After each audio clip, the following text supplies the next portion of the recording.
Pokemon community में सभी लोगों के एक ऐसे सिमिलर 4 या 5 पोकेमॉन तो होते ही हैं जो कि सबके फेवरेट होते हैं। तो उनमें से एक पोके है ना म्यूटू, और तुम सबको म्यूटू की ताकत का तो अंदाजा होगा ही। पर आज हम लोग ये नहीं देखेंगे कितना ताकतवर है, आज हम लोग ये देखेंगे कि उससे ज्यादा कितने ताकतवर पोकेमॉन है। सो यार guys, welcome back to the channel. आज हम लोग देखने वाले हैं 10 Pokemon that are stronger than Mewtwo. Okay, so list में सबसे पहले नंबर पर जो आता है पोकेमॉन, वो बहुत ही ऑब्वियस है यार, सबको पता ही है, सबसे ताकतवर पोकेमॉन है ऑफ कोर्स। तो मैं बात कर रहा हूँ आर्सियस की, the god of all Pokemon. And there is no surprise कि म्यूटू से तो क्या भाई सबसे ज्यादा ताकतवर यही है। आर्सियस के पास मतलब सारी की सारी टाइप्स की पावर हैं जो कि तुम इमेजिन कर सकते हो, और अगर वो म्यूटू को हराना चाहे तो 2 सेकंड में भी हरा सकता है, या फिर उसके मजे लेके भी हरा सकता है। उसकी मर्जी है यार, क्योंकि ही क्रिएटेड द यूनिवर्स। वो जगह जहां पर तुम रहते हो उसने वो क्रिएट की है।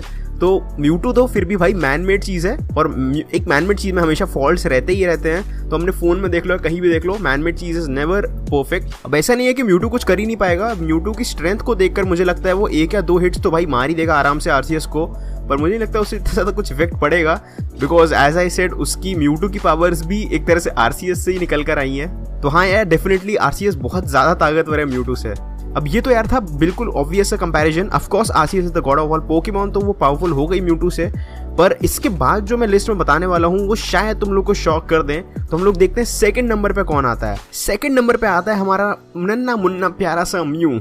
हाँ यार, वही पोकेमॉन जिससे म्यूटू को बनाया गया है, जिसका डीएनए यूज करके म्यूटू को बनाया गया है और उसको रीजनरेट किया गया है। इसका मतलब ये हो गया कि म्यूटू और ज्यादा ताकतवर होना चाहिए म्यूटू से, पर ऐसा असल में मैं तो कहूंगा नहीं है, क्योंकि म्यू फिर भी बहुत ज्यादा ताकतवर है। साइंटिस्ट का एक एम था म्यूटू को बनाने के लिए कि वो बहुत ही ब्रूटल होगा, उसकी जो अटैक स्ट्रेंथ है ना वो बाकी सब पोकेमॉन को एक्सीड कर देगी, और वो बिल्कुल है, ऑफ कोर्स है।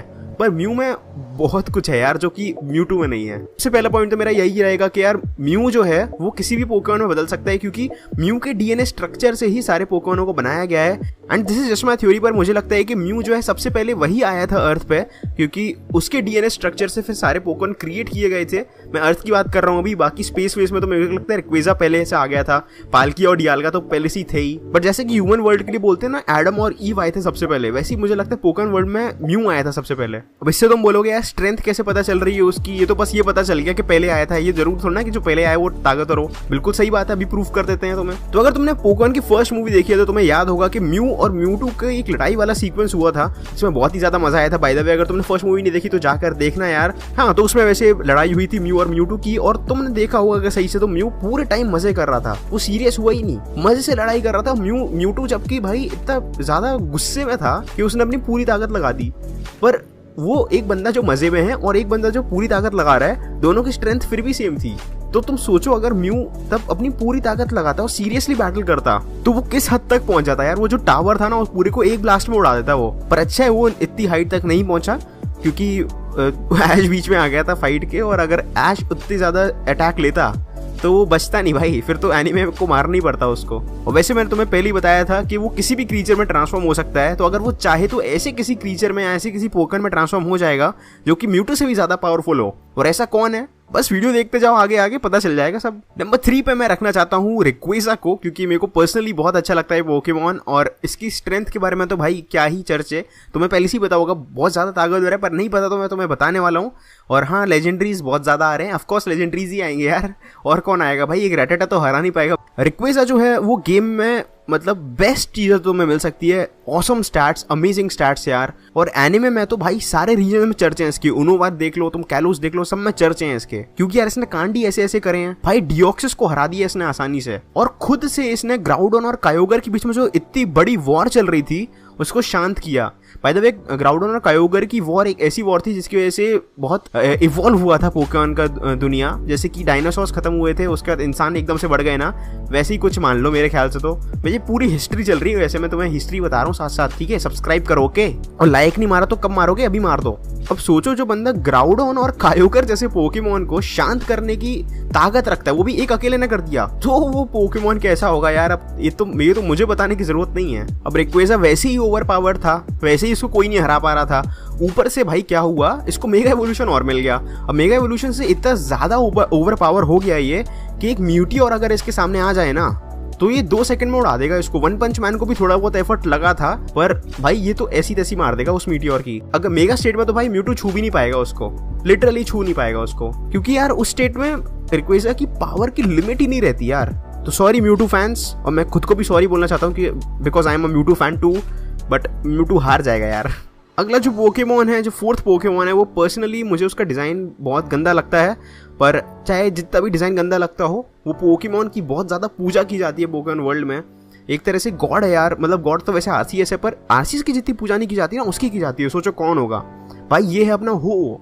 डिज़ाइन तो इसका कुछ खास नहीं है, पर इसने इंसानों की इतनी जान बचाई है और पोकेमॉन को भी इतना यूनाइट किया है कि इसकी भाई बहुत पूजा की जाती है। Specifically I would say in the Johto region में इसको बहुत ज्यादा माना जाता है। मतलब हो में इतनी ताकत है कि वो एक मरे हुए इंसान को भी जिंदा कर सकता है। उसके अलावा उसकी पावर्स की बात की जाए तो सेक्रेट फायर जो अटैक है वो खुद से ही बोलता है यार, सीक्रेट फायर अटैक अगर किसी को पड़ जाए ना तो बंदा उठता नहीं, सही में उठ जाता है। म्यूटू पर बहुत टफ फाइट देने वाला है हो को, पर मुझे नहीं लगता कि हो इतनी जल्दी मरने वाला है, क्योंकि इतना जल्दी रिकवर करता है ना हो। वैसे तो म्यूटू भी कर सकता है, पर हो एक तरह से गॉड है यार। और जो बंदा मरे हुए इंसानों को या मरे हुए पोकेमॉनों को जिंदा रखने की ताकत रखता है, वो क्या होगा यार। तो मैं तो भगवान से बस एक ही मैं तो हो से एक ही प्रार्थना करूंगा कि प्लीज आप म्यूटू को अपने से ना लड़ने दे, वरना उसका तो भगवान ही मालिक है। अगले दो पोकेमॉनों का मैं एक साथ नाम ले रहा हूँ, डियालगा और पाल्किया नंबर 5 पे आते हैं, क्योंकि यार इन दोनों को साथ में ही देखा जाता है, ज्यादातर पेयर्स में ही देखा जाता है। तो let me tell you about their powers. Dialga जो है वो कंट्रोलर ऑफ टाइम है, ये ऐसी controls all the time in the universe. And Palkia is the controller of space, वो किसी भी स्पेस में किसी भी यूनिवर्स में कभी भी ट्रैवल कर सकता है उसकी मर्जी से। या दोनों ही बहुत ही ज्यादा ओवर पावर्ड पोकेमॉन है और बिल्कुल होंगे, क्योंकि वो टाइम और स्पेस को मैनेज करते हैं। एक्चुअली मैं तुम्हें बताता हूँ क्या होता है, क्विक फैक्ट, अगर तुम्हें स्किप करना है तो 10 सेकंड स्किप कर दो। डियालगा ने टाइम को मैनेज किया है, पाल्किया ने स्पेस को मैनेज किया है, और उस स्पेस को सलामत रखने वाला अपना रिक्वेजा है, और टाइम को सलामत रखने वाला आई वुड से सेलेबी है। तो that is a quick fact for you guys. But we were talking about Palkia और डियालगा, तो ये मैंने डियालगा की बात कर ली। अगर वो चाहे, डियालगा अगर चाहे तो कभी भी टाइम को पीछे कर सकता है, अगर म्यूटू से उसको 2-3 फटके पड़ गए तो, और फिर से स्ट्रैटेजी सोच सकता है कि यार मैं अब इसको कैसे मारूं, पिछली बार तो काम नहीं किया था, तो ऐसे कभी भी टाइम को पीछे कर देगा। और पाल्किया यार उसको किसी और डायमेंशन में ले जाएगा, म्यूटू को छोड़ के चला जाएगा, ले भाई फाइट ही खत्म, फाइट करने की जरूरत ही नहीं है। तो तुम देख ही सकते हो यार कितने ज्यादा ताकतवर हैं डियालगा और पाल्किया। और डियालगा तो मेरा पर्सनल फेवरेट पोकेमॉन है लेजेंडरीज में, क्योंकि भाई कंट्रोलर ऑफ टाइम, क्या बंदा होगा यार, मजा आ जाता होगा। अगला 6 नंबर पे हमारा पोकेमॉन है हूपा।